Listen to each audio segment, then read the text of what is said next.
Okay, let's review for the final and some of the things that we didn't cover yet that I wanted to cover in class. So if I go back to,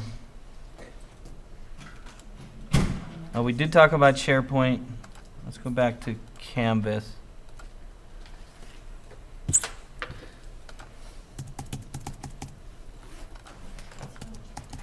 Do we need to? No, we're just talking. You don't have to save that database. You don't have to turn it in. Oh, we don't have to turn it in? No. Okay, let's review some of the things that I think we did a brief review last class, right? Didn't we talk about all the stuff that's on the test? Mm-hmm. Okay. We did talk about all the stuff for PowerPoint, right? There was things of PowerPoint. We did talk about Java and JavaScript, right? And did we talk about Java virtual machine? Let's talk about that real quick. So again, Java, programming language. Again, the advantage of using Java, and Java came out in 94, 95, and Sun Microsystems invented Java as a programming language. Java is an object-oriented programming language. Java is, the advantage of Java was always you could write once and deliver anywhere. So one of the problems that you have with programming is that you usually program for a specific operating system. And in this case, most programming languages like C, C++, and things like that, what you have to do is you have to compile the code, and what that compiling does is it runs it into something called machine code that the computer can recognize. And the downfall is that each one is a little different. So if I need to write a program for Mac, I would have to write it for Mac. Or if I was going to write a program for Windows, I'd have to write it for Windows. That comes to a game design question you had earlier. The reason why people make games in Windows is it's much more, it's a larger market, right? And I think a lot of the hardware, like he was describing, is that people, they make hardware for specific games. And, Mac you can't really take apart and put new stuff in very easily. So the advantage of Java was that you could write the program once, and then what it uses is something called the Java virtual machine. And what the Java virtual machine does is it converts the code to the programming language that it's on. And I have a video that describes that. Let me see if I have it linked up here. Didn't I log in already? Oh, here it is. And I think it's in here. Is it this one?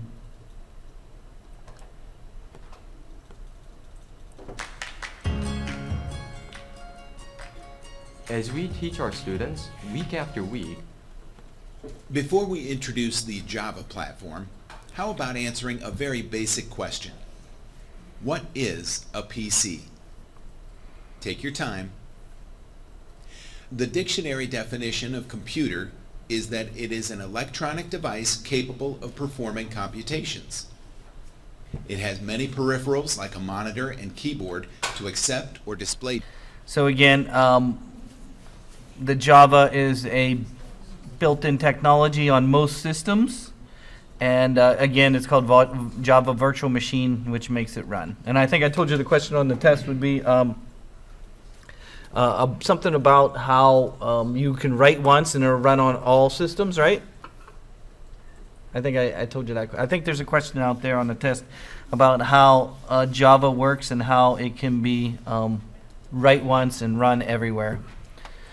Let's move on. We watched the video. We talked about object-oriented programming. These ones we really don't have to go over. I don't know. This one's kind of a boring kind of PowerPoint presentation about programming, life cycles. In this behind-the-scenes chapter, we explore the stages. Java would be a good choice for these types of applications. James Gosling. Okay, let's not talk about those right now. So let's talk about the very popular language today. One of the probably the most popular language today, the most common programming languages we use today are called Objective-C. Apple makes something called Swift.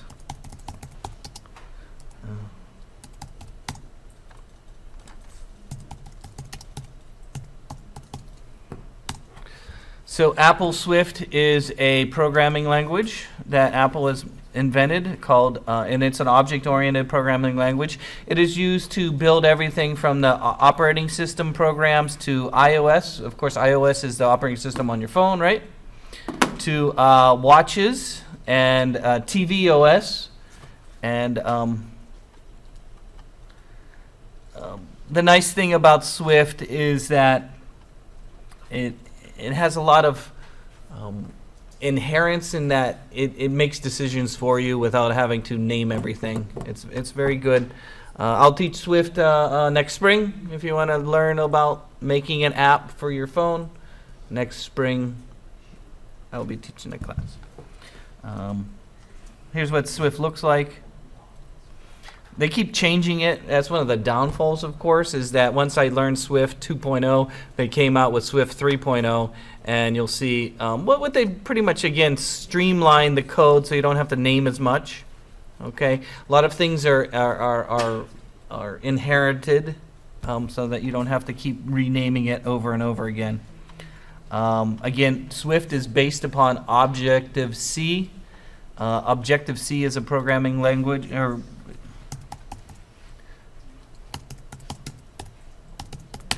and we can look that up.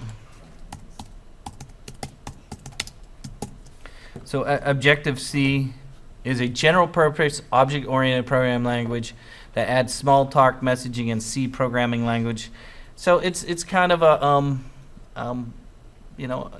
it's kind of a not philosophy, but there's different types of Objective-C. Okay, is what I'm trying to say. Objective-C was developed by Steve Jobs in the next computer platform he came out with in the late 90s. Or mid-90s. Early 90s. I remember I met the guy who was made the chips for the next operating system. I met him in San Francisco. I went to his... he was making the chips. He was an electrical engineer. He went to MIT.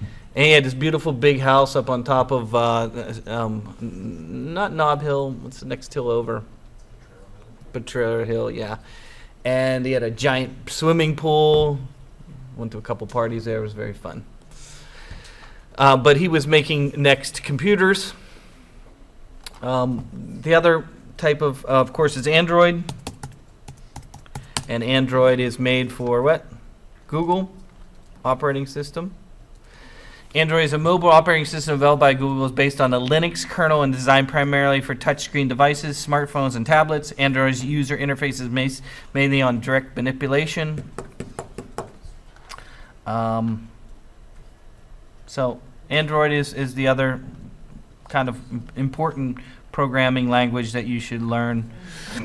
Android is based upon Java somewhat. It's basically a Java type of language.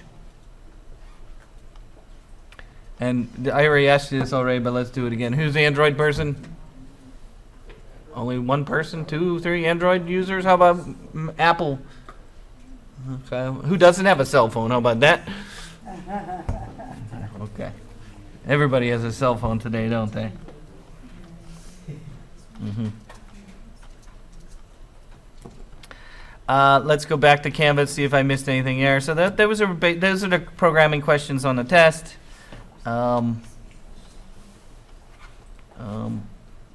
We already talked about some of these.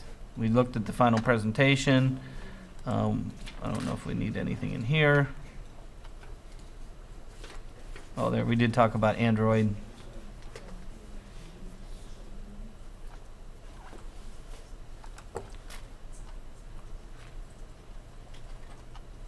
Oh, did we talk about cell phone and cell phone networks? Did we do this link? No, it's routers. We watched this video, the wireless N and wireless, and Yeah. which one was faster, wireless N or wireless G? Wireless N. Wireless N was faster, right? And then he uses 5 gigahertz, I think it was, right? Instead of the 2.4. What is the best router to get? You can go to CNET and find out what is the best router. Most routers are the 802.11n. But the most important thing to think about when buying a Wi-Fi router is how large your home is. Now, if you stay in a small place, like a one-bedroom apartment, it's pretty easy because almost all of the router can cover the entire space. But if you have a big home, you probably want to have 2 devices, one router and one access point, to connect the 2 together to increase the coverage. In terms of option, you have to understand the standards of Wi-Fi. 802.11 AC, or AC, is the latest Wi-Fi standard. It gives you the speed of up to around 500 megabits per second. It means sustained speed. You want to get that if your devices also support AC. But if you have older devices that support only the 802.11n, then an AC router will not help with the speed. But it does help with the range. Okay, now I have to say this, extender, they don't work very well. And even when they work well, they lose 50% of the speed. Now keep that in mind. So the best thing to do is you connect the first router to the access point or second router using a network cable. But running network cable is a pain. The best alternative is a pair of power line adapter. What you do is that you connect the adapter into the wall socket. They will create a connection between the 2 of them, basically turning the power line of your home into network cable. When at CNET, you should check out the best list. Here I list. Wow. Wi-Fi or Wi-Fi. I don't know. Who says Wi-Fi?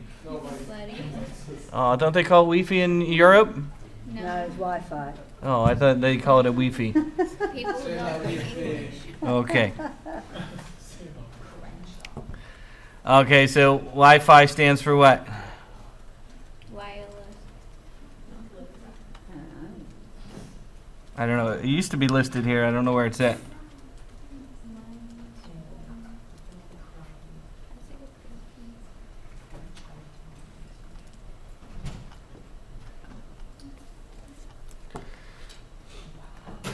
I don't know. You can read about Wi-Fi there. Cellular Figuring networks. out. Cellular networks.